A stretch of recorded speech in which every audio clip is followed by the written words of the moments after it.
Hi everyone, my name is Charles. I'm the Executive Director of Property Management, Jaya One. Welcome to our second installment for our official address in relation to our movement control procedure.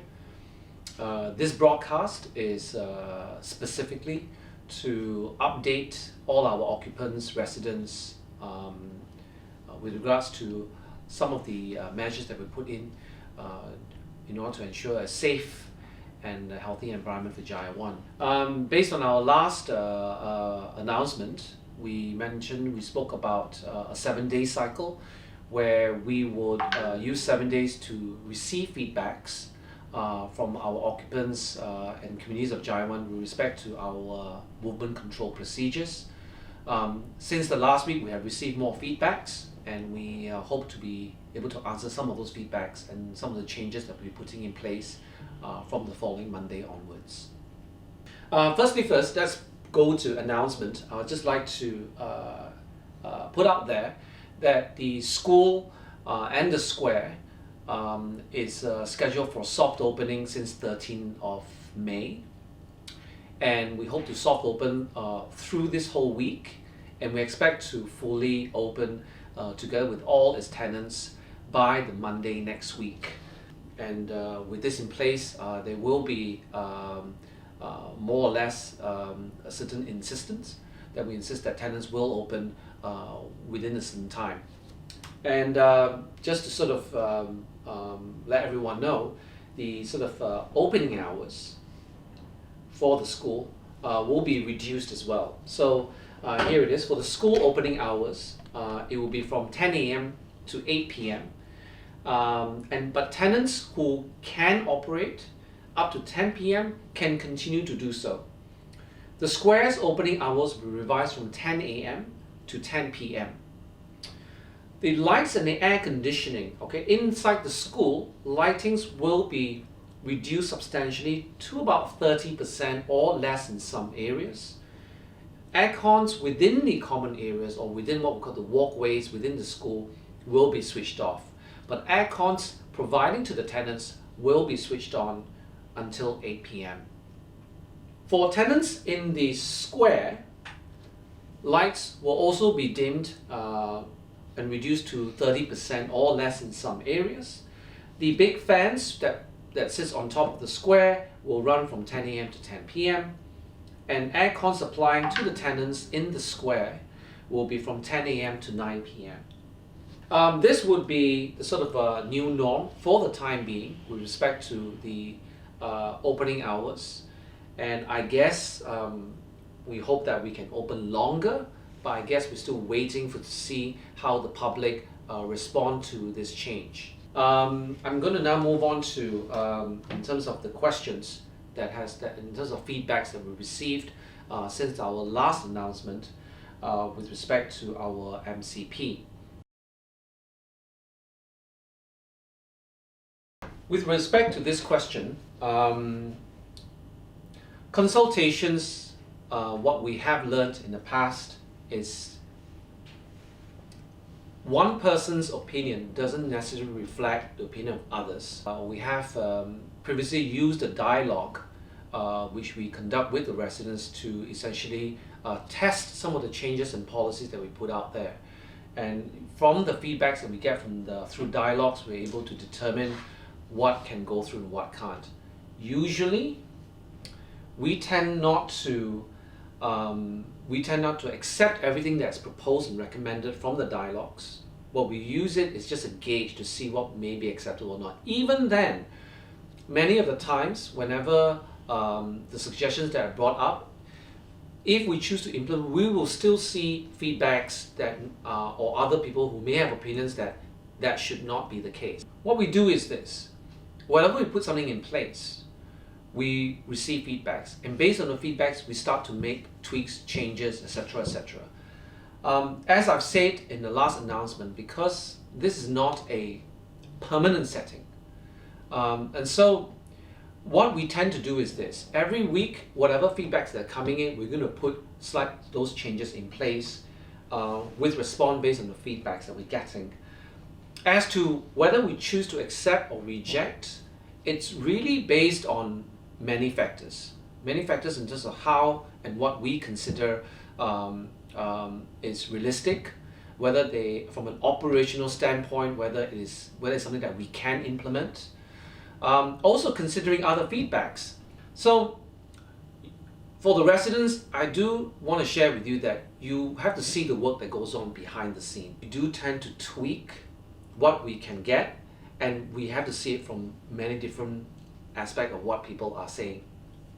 So please understand that when we accept to put some changes forward, or when we reject certain suggestions, they are thought through, they are reviewed, and we do take a lot into consideration.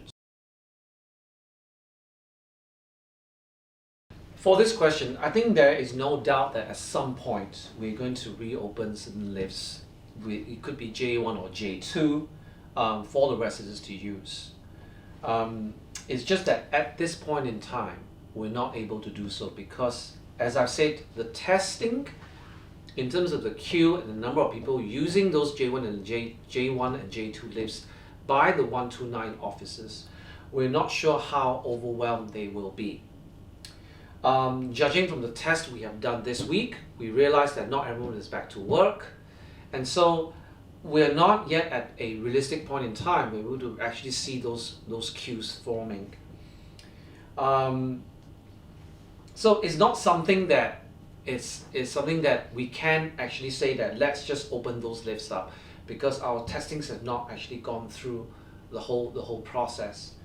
As for the queues for the lift 11, yes, there are close contacts. I think as far as the arrangements we've made is that there are proper queues.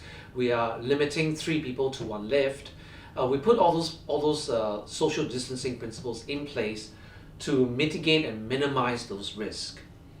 I guess it's just a bit more understanding and patience we still hope to get from the residents that are being inconvenienced at this point in time.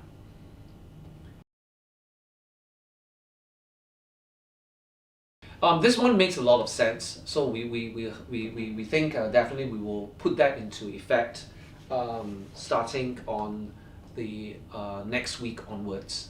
So what we'll do is during the weekends we would make arrangements for these lifts to be unlocked, and that the residents will be able to use these lifts, J1 and J2, during the weekends. There actually is an assistance that the team at POP has already put in place to assist residents in moving bulky delivery. They even have a trolley. All you gotta do is when you go to the area, if you need help in terms of helping you move bulky items, just alert one of the staffs at POP, and they will be able to assist you. They have a trolley ready to help you. Sanitization, generally speaking, including those doors that you say in this rubbish room, are done on a daily basis, not hourly, not 2 hourly. They're done on a daily basis. Specifically, these questions are coming from the tenants at the school and the square, and with this, we are still working out an operational hours, as we've already issued out a notice informing tenants and the square what will be the revised operating hours. Tenants are not allowed to open beyond the shopping centers or the square's opening hours. They are allowed to operate with a shorter hour, but they have to write in to get permission for that. As long as they can operate shorter hours, but it cannot be closed for the entire day. So for this, I think after having received the feedbacks, the management is still reviewing some of the requests, but I urge all tenants to write in officially to let them know what will be your preferred operating hours. And I would believe by next week, the management will be releasing a statement over what will be allowed and what will not be allowed. Well, in specific, at this point in time, the air conditioning for the mall has been switched off, especially within the corridors, circulation areas. Aircons are supplied to tenants starting on Monday next week. One of the reasons it's switched off is purely to see how the mall can conserve its energy cost, because it is anticipated that a lot of financial assistance will need to be given to the tenants. And one of the means is if the mall is in a position to save costs, then again they can pass on those savings to the tenants, so that they're able to help them hopefully get through this very difficult period. So from an economic point of view, that's one of the reasons why the aircons are switched off. Also, it is quite likely, based on this, because of the COVID-19. One of the things we don't see is I don't see customers coming back into what we call a shopping environment. Most people are out. If they're out in shopping centers, they're there because they need to actually buy something. So it's more like a chore. So based on that sort of experience, it doesn't make sense for us to kind of switch on the aircon when shoppers generally are rushing from one place to another. But they will not be using the common area, the mall in terms of circulation space to enjoy and sit and walk. We are seeing shoppers essentially just want to get one thing done and get out as quickly as possible. And I think this will be a new norm for a while. So it's not something that we like, but it's the only way we can sort of balance between how much financial assistance we can give to the tenants, but at the same time, what kind of sort of new comfort levels we're able to offer the shoppers so that while they're in there, they can get things done. And we're just going to have to take a sort of wait and see approach. We do hope that the shoppers will come back and be more at ease. We don't see that yet. I like to see that happen soon, but in case that don't, then at least we able to save a little bit of energy so we can keep passing on those value to our tenants. Well, thanks for watching this, and I hope that some of the answers I provided are useful and helpful. I know there are some areas that we are not able to sort of agree to immediately, but we're working on changes as we move along. So in the meantime, I hope you can trust the process and trust the system and trust that we're doing everything we can to keep everyone as safe as possible. Please help us stay ahead of the curve. It is not easy, not for you and not for us either.